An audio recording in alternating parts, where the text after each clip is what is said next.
zullen we van zeggen. Iets te veel gas gegeven, het achterraad ingegraven en toen kwam het helemaal weg. Maar hem dan zo lang te blijven zetten.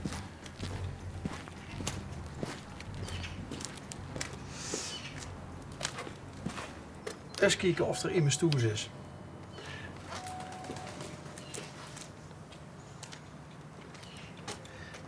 En mocht er nog niet in mijn stoel zien, dan hebben we altijd nog het Venraais weerbericht.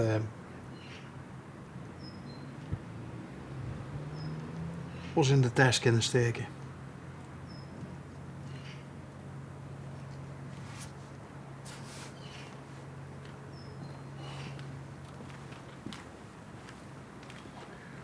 Ja, ik denk dat het token terug is.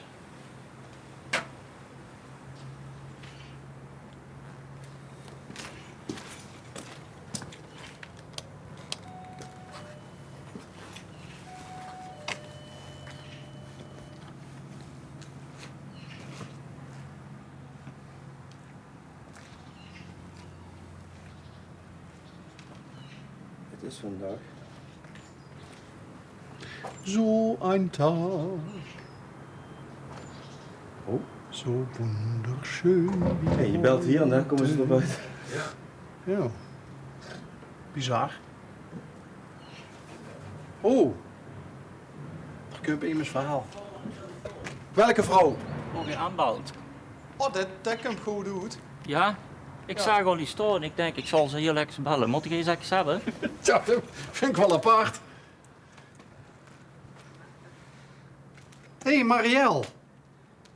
Hallo, Marielle, Ja, want ik zie nou een foto in beeld staan van op de telefoon en daar staat Marielle bij. Dus ik ging daar voor het gemak van uit dat ik nou Marielle aan de telefoon heb. Bas van der Zwaan, L1, programma Onderweg. Ja, Ja, kent ze dat? ja, dat kan ik. Ja, en wie zogen de motorfiets in de tuin staan? Oh, kijk. Oh, leuk. Ja, en is de motor van dich? Die is van mij, ja. Hoe lang duurt het al? Dus kom ik gewoon even naar huis. Oh, waar ben je nou dan?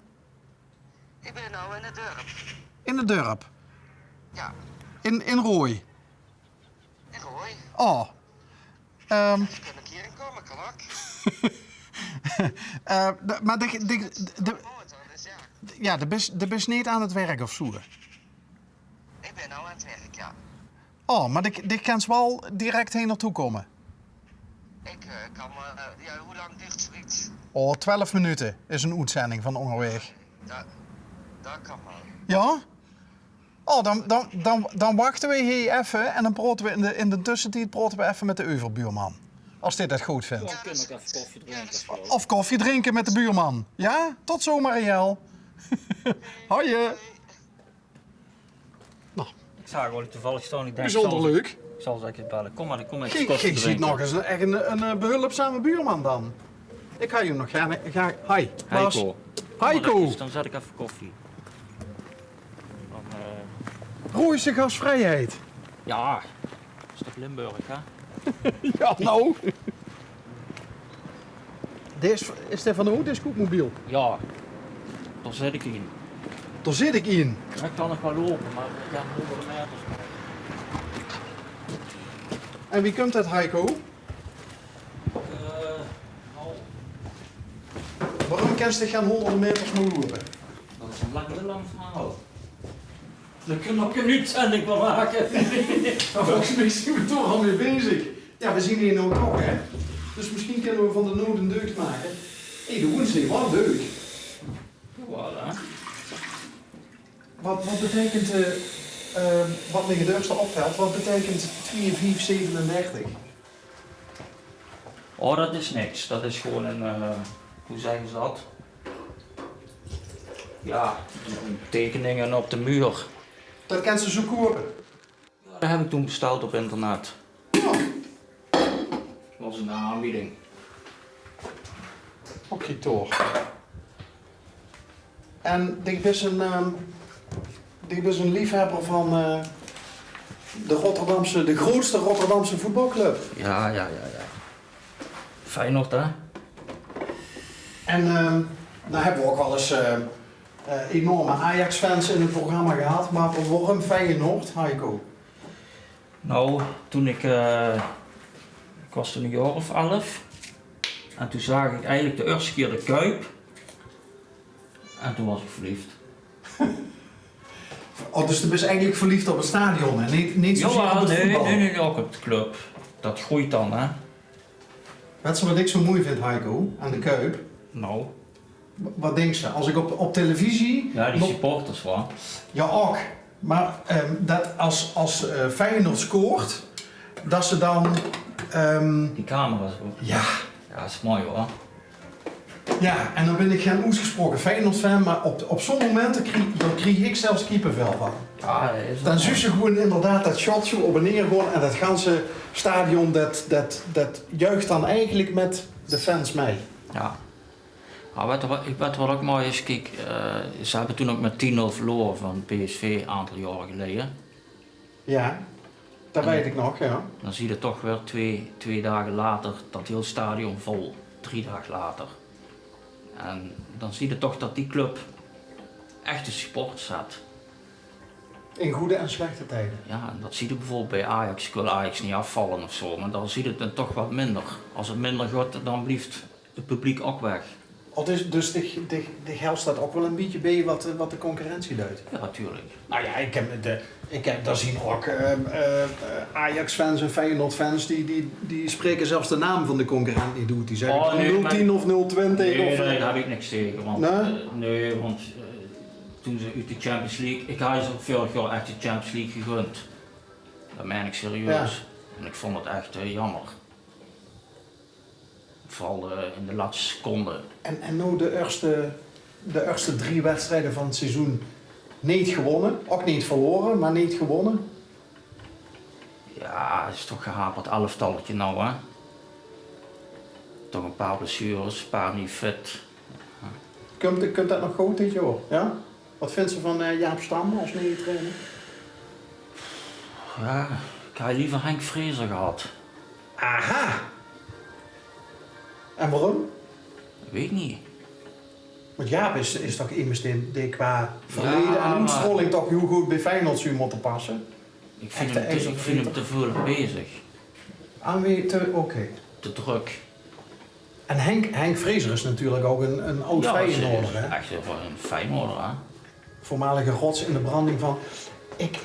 niet met een of andere uur, niks af te doen aan de voetballende kwaliteiten van Henk Vrezer. Maar ik denk zelf dat Henk Vrezer misschien wel een van de meest geniepige spelers ooit op de Nederlandse velden was. Ja, met John de Wolf denk ik. Ja, nou, maar bij John zoeken ze wat meer in beeld en bij Henk heel weinig. Ja, dat klopt. Ja. Maar op zijn manier heeft hij toch de top gehaald. Ja. Hey, even terug nog toen we hier naar binnen liepen. Ik zei van, ik kan geen honderden meters meer lopen en dat is een lang verhaal. Is er ook een soort van korte samenvatting? Heb je een ongeluk gehad? Of? Nee, ik heb best wel een klote tijd achter de rug. En toen heb ik veel aan alcohol gezeten. En toen had ik bijna 10 liter vocht. Vocht te veel? Ja, hier en hier en hier. En dat in de vuur had dat de zenuwen aangetast. En ja. Dat gaat ook niet meer over? Nee, dat gaat niet meer weg. En wie lang heeft die periode geduurd, Michael? Anderhalf jaar dat ik echt wel flink heb gedronken. En 1,5 jaar flink drinken, dat tast dan op die manier die lichaam aan? Ja, als je niet meer eet en je drinkt alleen en je staat op met een fles bier en je gaat er met naar bed. Ja, dan gaat het hard. Of ze niet te vertellen als ze dat niet wil, maar hoe komt ze in zo'n situatie terecht? Nou, ik had toen ook een eigen winkel en toen had ik geld gehaald bij de bank. En ja, ik had alles klaar, zeg maar, allemaal spullen gekocht. En toen kwam ik in de winkel en alles, toen hadden ze ingebroken. Alles weg. Alles weg en ik kreeg een dagwaarde en dan hadden we wel in één keer een schuld van 10.000 euro. Ja, dat gaat ook niet in de koude kleren zitten hoor. En je hebt geen inkomen meer. Staat te kijken met niks. Want wat er niet is, dat niet meer is, kan ze ook niet verkopen. Nee, en ik kan het ook niet terughalen. Wat was het voor een winkel, Heiko? Wat? Spelcomputers, inbouwen, repareren. Dus daar best ik handig mee. Ja, toen wel, ik denk nou niet meer. Dat interesseert mij nou ook niet meer. Nee, want die periode heb ik afgesloten. Het is goed zo. Ik zit op de drink ook niet meer. Ik heb al 6 jaar geen alcohol meer gehad. Ik rook ook niet meer. Het is allemaal goed. Dus dat is al een tijd geleden? Ja, dat is Die 5, 6 jaar geleden. Toen heb ik ook in het ziekenhuis gelegen. En toen zei een dokter nog tegen mij, als ik een dag later was gekomen, dan was ik dood. Want het vocht liep al naar het hart. Heftig. Dan kan dat niet meer kloppen hoor. Nee. Dan gaat het licht uit. Ja, dan gaat het licht uit. Ja. Best je door, achteraf gezien, best je door dankbaar voor Ja. dat ze het overleven is? Stel dat je nou dat vocht niet had gekregen hoor. Ja. Dan zie je ook mensen die drinken, maar die kregen het vocht niet. Dan krijg je een seintje te laat. Toch? Mhm. En nu heb ik een seintje op tijd gehad. Een waarschuwing. Tot hier en die verder. En hoe gaat het nou met jou? Super. Ja, echt? Ja. Je ziet toch, ik heb weer een leuke Ja, huis. super. Hartstikke Zal ik leuk. koffie voor jullie doen? Daar komt eigenlijk voor hè. En dus Feyenoord liefhebberij. En wat doen ze zo met die dag? Wie vult ze in? Ik doe wat vrijwilligerswerk. Op de HPV. Historisch Platform Venrooy. Oh, dus hij was met de historie van Venrooy bezig. Ja, ik zie er pas begonnen. Maar dat interesseert ik wel. Jawel, dat is wel interessant hè, wat er allemaal is gebeurd. Vroeger.